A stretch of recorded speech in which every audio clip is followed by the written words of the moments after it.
Ministry বলো দিয়ে লাখ লাখ টাকা কামাই করা যায়। আসলে বাংলাদেশ থেকে মিনিস্টারি বলো দিয়াতে বর্তমানে কি অবস্থা, কি বেনিফিট আছে, মানে কি ধরনের সুযোগ সুবিধা আপনি এই কোম্পানিতে আসলে পাবেন, এগুলাই বিস্তারিত তুলে ধরতেছি। তাই বলদিয়া কোম্পানি, মিনিস্টারি বলদিয়া কোম্পানিতে আপনারা আসেন, 8 লাখ 7.5 লাখ টাকা দিয়ে আসেন, 1200 রিয়াল বেতন। এই কোম্পানিতে আসার একটাই কারণ, ভাবেন যে মিনিস্টারি বলো দিয়ে লাখ লাখ টাকা কামাই করা যায়। আসলেই কিন্তু তা না।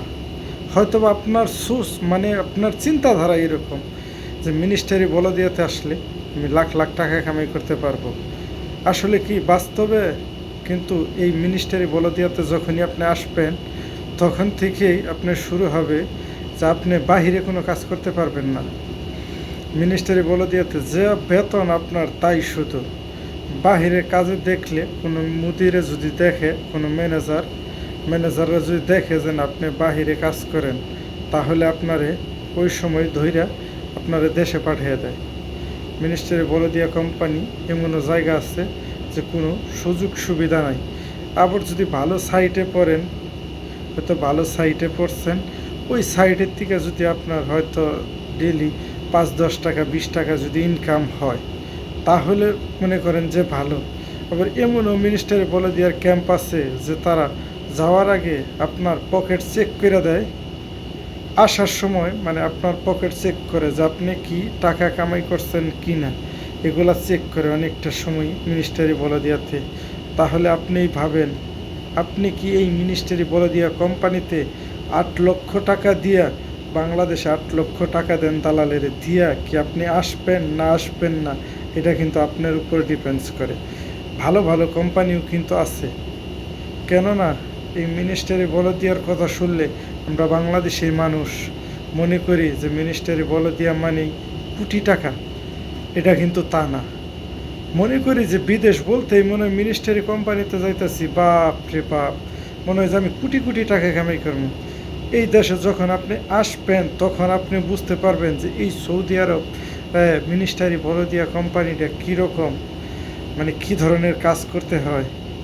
মানে না আসার আগে তো বুঝবেন না। আর যারাই পুরাতন, মানে আগে আসছিল, এই সৌদি আরব ছিল, তারাও ভাবে যে না, মিনিস্টারি কোম্পানির আগে সুযোগ সুবিধা ছিল অনেকটা ভালো, বর্তমানে সুযোগ সুবিধা একদমই কম। আপনি যদি মিলিটারি ক্যাম্পের ভিতরে পড়েন, তাহলে কিন্তু মাসে 1 দিন বাইর হইতে পারবেন শুধু আপনার বাজার করার জন্য। মাসে 1 দিন অথবা বেতন পাওয়ার পরে আপনি বাইর হইতে পারবেন বাহিরে বাজার করার জন্য, তাছাড়া কিন্তু আপনি বাহিরেও যাইতে পারবেন না যদি আপনি মিনিস্টারি বলে দিতে এই আর্মির ক্যাম্পের ভিতরে ডিউটি পড়ে। তাহলে এই ধরনের অবস্থা হচ্ছে বর্তমান মিনিস্টারি বলে দিয়া কোম্পানি। তাহলে আপনি ভাবেন যে আপনি মিনিস্টারি বলে দিয়া কোম্পানিতে আসবেন কি আসবেন না। কেননা বর্তমান সৌদি আরবের অবস্থা আলহামদুলিল্লাহ ভালো। কিছু কিছু সময় আছে যে অনেকটাই খারাপ হয় সিচুয়েশন, মানে কিছু মানুষের নসিব ভালো হয়, কিছু মানুষের নসিব খারাপ হয়।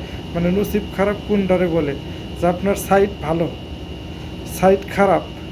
সাইড ভালো হইলে মনে করেন যে নসিব ভালো, আল্লাহ পাক আপনারা হয়তো টাকা কামাই করতেছেন। যদি আপনার সাইড ভালো না হয়, তাহলে কিন্তু আপনি লাখ লাখ টাকা কামাই করতে পারবেন না। তখন বলবেন যে আমি 8 লক্ষ টাকা এই কেন মিনিস্টারি বলে দিয়াতে আসলাম, এই 1200 রিয়াল বেতনে কী করবো কী খামু। এইটাই বর্তমান এখন মিনিস্টারি বলে দেওয়ার কোম্পানির মনে করেন যে চলতেছে এইভাবেই।